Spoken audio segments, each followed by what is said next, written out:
할렐루야. 저는 영등포 중앙교회에서 기획행정을 맡고 있는 김성준 목사입니다. 우리 쉐마 성도님들께서 한 주간도 잘 보내셨는지요? 이제 밤이면 제법 쌀쌀합니다. 우리 감기 조심하시는 우리 성도님들 되시기를 바라겠습니다. 다윗은 하나님을 조롱하던 골리앗을 쓰러뜨렸으나 도리어 쫓기는 신세가 되어버리고 말았습니다. 백성들이 사울은 천천히요, 다윗은 만만이라 이렇게 부르는 노래 때문에 이 사울의 자격지심이 폭발을 했고, 사울은 자신의 왕의 자리를 빼앗길까 두려워서 그 다윗을 죽이려 군대를 파견하고 찾아다닙니다. 결국 다윗은 이스라엘 이곳저곳을 헤매면서 방황해야만 했고, 광야와 동굴과 산을 전전긍긍해야만 했습니다. 어찌 보면 기름 부음 받은 왕인 사울이 해야 할 일을 다윗이 대신해 주었지만, 다윗은 오히려 위기에 봉착하게 되었다고 하는 것이죠. 이게 무슨 황당한 일입니까? 사방에서 쫓기던 이 다윗은 살아남아야만 했기 때문에 국경을 넘어서 결국 블레셋까지 도망을 쳤고, 아기스 왕 앞에서 이 미친 사람 연기까지 하면서 목숨을 연명해야만 했습니다.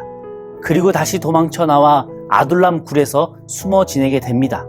이 아둘람 굴에 거주할 때에 다윗을 따르던 그 무리의 숫자가 400명이었다라고 이렇게 기록을 해요.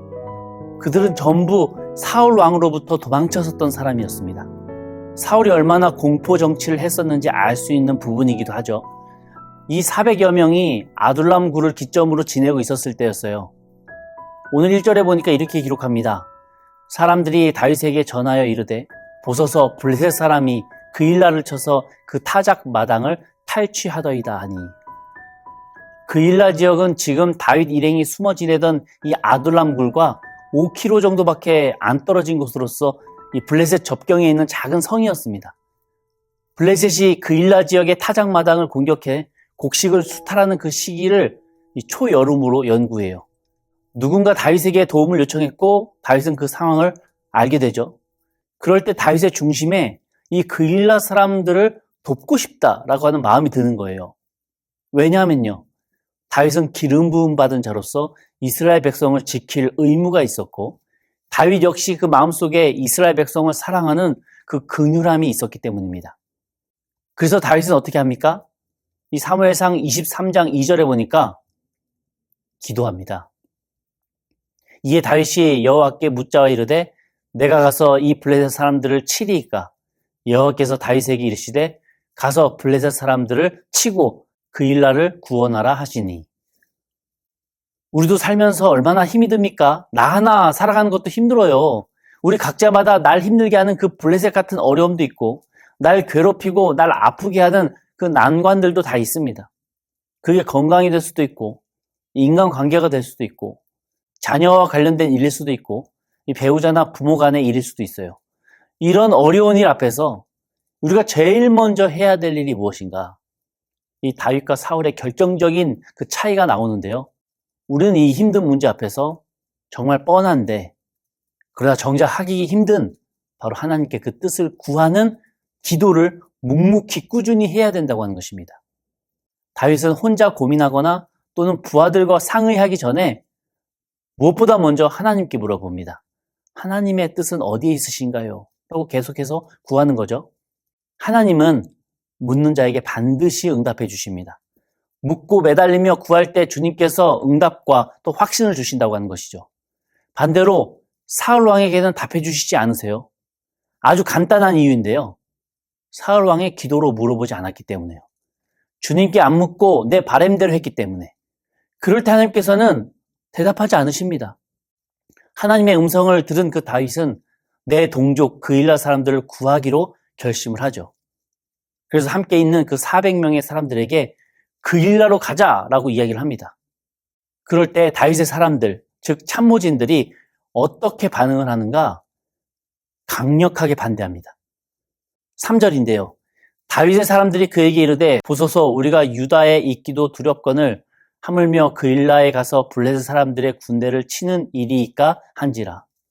쫓겨다니는 것도 지치고 이제 이 굴에서 현재 평화로운데 다시 블레셋 접경 지역인 그일라로 가서 싸우는 것은 이 전력 손실이 클 뿐만 아니라 혹시나 사울 왕에게 우리의 위치가 노출되면 우리도 이제는 식솔이 많은데 다윗 군대에 쫓기다가 결국 따라잡힐 게 뻔하다고 하는 거예요. 일단 우리가 살고 보는 것이 먼저가 아니냐라고 하는 거예요. 부하들이 반대하는 것은 어찌 보면 참 당연하고 합리적인 판단이었습니다. 여러분, 이렇게 사람의 의견과 또 하나님의 뜻이 부딪힐 때가 있어요. 나 혼자서 하는 일이라면 어려울 게 없을 수 있지만 공동체가 움직여야 하는 일이기 때문에 결국 한 마음으로 모여야만 가능하죠. 그런데 서로의 마음이 달라요. 어떻게 해야 됩니까? 저는 이 난제를 가지고 며칠이고 고민하며 묵상할 때에 어제 새벽에 하나님께서 주시는 마음은, 성중아, 나에게 있어서 전쟁 여부는 그렇게 중요하지 않아. 이런 마음이었습니다. 우리 인간은 지금 전쟁을 해야 할지 말아야 할지 그게 제일 중요해서 지금 이렇게 서로 부딪히고 마음이 상하고 있는데 하나님께서는 그 블레셋과의 전쟁 여부가 중요하지 않으시대요. 그럼 하나님께서 뭐가 중요하신대요? 그랬더니 난 너희가 이런 위기의 때에 내 자녀가 되는 게 참 중요해 말씀하시더라고요. 오늘 본문처럼 다윗과 그 다윗의 참모진들, 즉 앞으로 이스라엘을 이끌어갈 이 중요한 관리자들이 하나님을 믿고 하나님과 소통할 수 있는 주의 자녀가 되는 것이 가장 중요하다, 이런 마음을 주시더라고요.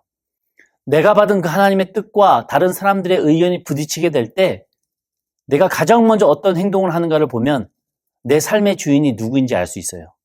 화가 나서 싸우고 내 뜻이 어떻게든 채택되기 위해서 언성을 높이며 권보술수를 쓰는 사람은요, 사실 내가 내 삶의 주인인 겁니다. 내 자존심과 내 계획을 주님의 뜻이라고 하는 그 포장지로 포장했을 뿐 그 내용물을 정작 열어보면 사실은 전부 내 뜻이었다고 하는 것이죠. 근데 정말 하나님을 내 삶의 주인으로 모시고 있는 사람은요, 내가 받은 그 주님의 뜻에 사람들이 반대하게 될 때 어떻게 하는지 아십니까? 밀어붙이지 않아요. 권모술수 쓰지 않습니다. 화낼 필요도 없어요. 잘 생각해 보시면 난 종인데 왜 굳이 싸우고 마음이 상해야 합니까? 어떻게 하면 되죠? 주인님께 또다시 물어보면 되는 거예요. 일이 틀어질 때 종은요, 화내지 않습니다. 종이 화낼 이유가 뭐가 있습니까? 이건 무책임한 나태한 종의 모습이 아니라 하나님을 주인 삼은 그 종이 주인을 의지하고 무한한 신뢰를 하는 그 모습을 보여주고 있는 거예요. 그렇게 하나님께서는 다윗뿐만 아니라 다윗의 신하들까지도 하나님께 기도하며 매달리기를 바라셨고, 모두가 한 마음으로 주님의 뜻을 구하는 그 종의 자세로 무릎 꿇을 때에 그때 비로소 하나님께서는 모두에게 동일한 그 확신을 주셨다고 하는 거예요. 블레셋을 너희 손에 붙이겠다. 4절 중반에 주님께서 이렇게 말씀하십니다. 여호와께서 대답하여 이르시되 일어나 그 일나로 내려가라. 내가 블레셋 사람들을 내 손에 넘기리라 하신지라. 이건 단순히 다윗에게만 말씀하신 것이 아니라 다윗의 공동체원 대다수가 이 확신을 받았기 때문에 한 명의 이탈도 없이 모두가 이 목숨을 건 전쟁터에 나갈 수 있었다고 하는 것입니다. 여기서 일어나라고 하는 것은 히브리어로 쿰인데 이 공동체에게 확신을 주실 때 주님께서 사용하시는 단어예요. 신약시대 예수님께서도 이 회당장 야이로의 딸을 살리실 때에 소녀야 일어나라 라고 이렇게 말씀하셨던 달리다 굼, 이처럼 일어나라 라고 하는 그 쿰은 예수님께서 이 소녀뿐만 아니라 그 아버지 회당장 야이로에게도 하나님의 역사하심을 100% 확신시켜 주실 때 사용하셨던 그 단어입니다. 오늘 본문에서도 하나님께서 다윗과 그의 동료들에게 일어나라, 쿰 말씀하시면서 이 다윗 공동체가 분열되지 않고 이번 사건을 계기로 더더욱더 한 마음으로 연합하며 다윗이 진정한 왕으로서 준비되어지는 것에 뜻이 있으셨다고 하는 것입니다. 다윗은 반대에 부딪혔을 때 절대 싸우지 않았습니다. 그리고 곧바로 다시 기도했습니다. 또한 혼자만 기도했던 것이 아니라 함께하는 그 공동체원들도 같이 기도하며 주님을 만나기를 바랬습니다. 그럴 때 그일라 성으로 가든 안 가든 그 결과는 주님이 모두에게 공통감을 주셔서 하나로 모여지는 뜻이 있게 주님께서는 하셨다고 하는 것이죠. 그러니 의견이 부딪히게 될 때 이 다윗처럼 다시 그리고 함께 주님께 기도하면서 주님의 뜻을 구할 때에 그 과정에서 주님께서 일어나라 쿰이라고 힘주시고 확신 주시는 하나님의 살아계심을 경험하는 우리 쉐마 성도님들 되시기를 기도하겠습니다. 이어서 사무엘상 23장 5절에 보니까 다윗과 그의 사람들이 그일라로 가서 블레셋 사람들과 싸워 그들을 크게 쳐서 죽이고 그들의 가축을 끌어오니라. 다윗이 이와 같이 그일라 주민을 구원하니라. 이렇게 기록을 합니다. 전투는요, 아주 싱겁게 끝났습니다. 크게 쳐서 이겼다라고 하는 그 의미는 우리 쪽 사상자는 거의 없이 대승했다라고 하는 뜻입니다. 다윗의 400용사가 일어나라 쿰이라고 하는 그 하나님의 음성에 확신을 얻었을 때에 이 일당백의 전투력으로 이 블레셋은 쉽게 무너지고 도망쳐 버렸다고 하는 것이죠. 빼앗겼던 곡식과 동물들도 다 되찾아옵니다. 그렇지만 블레셋 사람은 노예로 끌고 오지 않았어요. 다윗은 절대로 이방 민족과의 통혼은 하지 않으려고 하는 조심스러운 모습이었다고 하는 것이죠. 그렇게 그일라 사람들을 구원하고 다윗의 식솔들 400명은 그 얼마 동안 그일라 성에 머물며 함께 지내게 됩니다. 얼마나 화기애애한 가족 같은 분위기가 나오겠습니까? 참 상상만 해도 그 성 안에서 벌어질 그 축제가 참 흥겹지 않습니까? 그런데 그 기쁨도 잠시 다윗이 그일라 성에 머물고 있다라고 하는 그 정보가 사울 왕 귀에 바로 들어갑니다. 그일라 성 중에 있던 사람들 가운데 이 사울 왕으로부터 받을 그 보상을 생각하면서 이 다윗을 밀고 간 것이죠. 그럴 때 사무엘상 23장 7절과 8절에서 사울 왕이 쾌제를 부르는 게 기록이 됩니다. 다윗이 그일라 성에 온 것을 어떤 사람이 사울에게 알림해 사울이 이르되 하나님이 그를 내 손에 넘기셨도다. 그가 문과 문빗장이 있는 성읍에 들어갔으니 갇혔도다.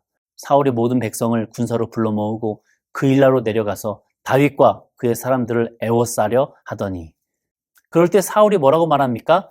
하나님이 다윗을 내 손에 넘기셨도다 라고 기뻐합니다. 이게 얼마나 오만방자한 말입니까? 하나님께 단 한 번도 기도하지 않던 사람이 이 일에 쉽게 하나님의 이름을 들먹거리는 그 모습에서 사울 왕이 하나님을 어떻게 대하고 있는지를 알 수 있었어요. 사울에게는 그저 하나님은 도구였을 뿐이에요. 사울의 이런 형편없는 영적 분별력이 참 안타까웠습니다. 기도하지 않으니까 자기 망상에 빠져서 하나님의 진짜 뜻이 무엇인지 알지 못하고 이 모든 상황을 자기에게 유리한 방향으로 경솔히 멋대로 해석을 해버립니다. 그런데 또 웃긴 것은요, 나중에 나오겠지만 다윗이 그일라 성으로부터 빠져나와서 다시 어딘가로 이동했다라고 하는 그 소식을 들을 때에 이 사울은 금세 또 그 추격을 그냥 멈춰섭니다. 지금은 확고한 그 하나님의 뜻이라고 기뻐하지만 이내 다윗이 이동했다는 그 말에 다시 돌아서면서 그게 하나님의 뜻이 아니었나 보다. 그냥 이렇게 쉽게 포기하고 또 불안해하는 사울이었다고 하는 것이죠. 참 불쌍한 사람 아닙니까? 언제 어디서부터 잘못되기 시작한 것인가? 참 흔한 정답이지만 반대로는 소홀하기 쉬운 바로 하나님의 뜻을 구하는 그 기도를 하지 않는 그 순간부터 사울은 무너지기 시작했다고 하는 것이죠. 사울은 다윗이 그일라 성에 갇혔다라고 판단했어요. 그래서 그일라 성을 포위할 계획을 짭니다. 왜 갇혔다고 판단했을까? 왜냐하면 벌써 그일라 성 안에 다윗을 잡아둘 사람들이 이미 있었기 때문입니다. 다윗의 입장에서는 참 마음이 아프고 황당한 일이지만 더 무서운 사실은 사울 왕이 오게 되면 이 그일라 성 전체가 다 굶어 죽게 된다고 하는 것입니다. 사울은 다윗 한 명만 잡을 수 있다면 이전에도 노 땅에 있었던 제사장 85명을 죽였듯이 그일라 성 사람들이 어떻게든 다윗의 발목을 붙잡아만 준다면 다윗뿐만 아니라 그일라 성 내부에 있는 모든 사람들도 다 죽여서 다윗을 확실하게 제거하겠다라고 하는 계획을 짰어요. 9절에 보면 다윗도 사울 왕의 계획을 알게 됩니다. 그럴 때 다윗이 어떻게 행동하나요? 다윗은요, 또 기도합니다. 못에서 사울에게 죽임당했었던 아히멜렉 제사장의 아들 아비아달이 챙겨온 그 에봇을 가지고 오라고 말해요. 에봇은 대제사장이 입었었던 옷이었는데 그 가슴에는 우림과 둠밈이라고 하는 이 판결을 묻는 돌이 붙어 있습니다. 그 돌을 붙잡고 기도하는데 하나님께서 사무엘상 23장 11절과 12절에 사울이 올 것을 말씀해 주시고 그일라 사람들이 너를 배신하여서 사울에게 넘겨줄 것이다. 이렇게 미리 말씀을 해주세요. 승리의 기쁨에 취해서 그일라 성에서 잠시라도 좀 쉬면서 휴식을 취할 때에 이 다윗의 마음에 정말 오랜만에 달콤한 휴식이다. 참 기쁘다. 이렇게 느꼈을 거예요. 그런데 며칠 지나지 않아 그일라 사람들의 이런 배신이라니. 살려줬더니 보따리 내놓으라고 하는 거죠. 다윗의 마음이 얼마나 아프고 또 분노했겠습니까? 결국 기도한 다윗은 어떤 선택을 합니까? 자신이 이곳에 버티고 있으면 무고한 그일라 사람들 모두가 다 포위되어서 굶어 죽게 되니까 그냥 아무 말 없이 다시 그 힘들고 가기 싫은 광야로 되돌아갑니다.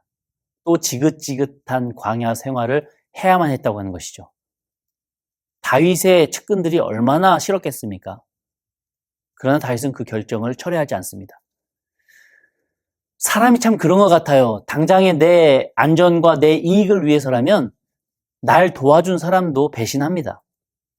예수님 주변에도 반대자와 배신자가 있었듯이 죄 많은 우리가 어떻게 모든 사람이 나에게 친구이자 은인이 되기를 바라겠습니까? 반대로 나도 그렇게 하지 못하고요. 다윗도 그런 연약한 사람의 마음을 알았기 때문에 그일라 사람들에게 아무런 말도 하지 않았고 사울이 이 성에 더 가까이 다가오기 전에 미리 자신의 식솔들을 다 이끌고 그일라 성을 떠납니다. 그 어떤 보복 행위도 다윗은 하지 않았어요. 왜요? 다윗에게 있어서 여전히 그 그일라 성 사람들은 내 백성이고 내 이웃이었기 때문입니다. 그런데 놀라운 사실이 뭔지 아십니까? 저는 사실 이 사실을 알았을 때 좀 소름이 돋았어요. 사무엘상 23장 13절인데요. 다윗과 그의 사람 600명가량이 일어나 그일라를 떠나서 갈 수 있는 곳으로 갔더니 다윗이 그일라에서 피한 것을 어떤 사람이 사울에게 말하며 사울이 가기를 그치니라. 이 말씀에서 정말 놀랐던 부분이 어디인가? 바로 600명이라고 하는 단어입니다. 다윗이 아둘람굴에서 이 그일라 성으로 갈 때 그 인원은 400명이었습니다. 근데 다시 되돌아올 때는 600명으로 50%나 늘어나 있었다고 하는 것이죠. 그 200명이 어디서 난 겁니까? 바로 이 그일라 사람들이었다고 하는 겁니다. 저는 은근히 이 다윗의 그일라성 전투는 실패했다라고 여기고 있었어요. 결국 배신당했고 다시 떠나야만 했기 때문에 실패라고 여겼죠. 그런데 하나님께서는 이 여정을 통해 다윗과 그의 식솔들에게 무엇을 가르치고 싶으셨는가? 하나님의 일을 하다가 더 어려워졌을 때, 지금 당장의 그 결과가 좋지 않게 보일 때 낙담되고 좌절할 수 있지만 일어나라, 쿰! 그 뒤에 내가 생각하지도 못했던 더 큰 축복이 남아있다.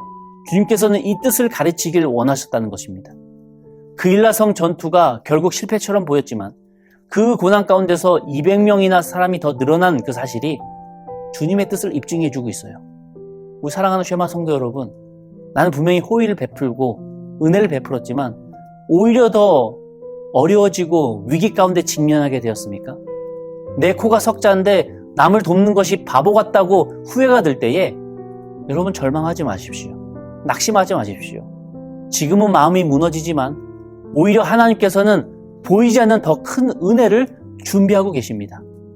오늘 다윗이 그일라 성 전투가 패배처럼 보였지만 결과적으로는 50%나 많은 사람들이 또 다윗을 따르는 결과를 갖고 오게 됩니다. 다윗은 예상하지 않았고 의도하지도 않았지만 하나님께서는 그렇게 인도하셨어요. 하나님의 이 시간을 통해서 다윗으로 하여금 더더욱더 준비된 이스라엘 왕으로 계획하고 계셨다고 하는 것입니다.